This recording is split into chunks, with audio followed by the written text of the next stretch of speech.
Welcome! In this video, we'll guide you through the simple steps to change the video quality on Facebook using your PC, following the latest update. Let's get started. First, open your web browser and go to facebook.com. Log into your account if you haven't already.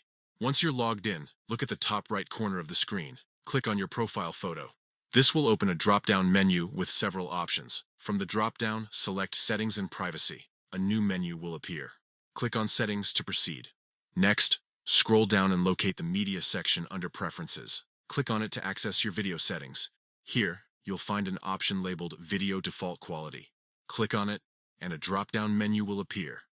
You can choose between different quality settings, such as Standard Definition, SD, or High Definition, HD, depending on your preference. After making your selection, don't forget to click Save to apply the changes. And that's it. You've successfully updated your video quality settings on Facebook.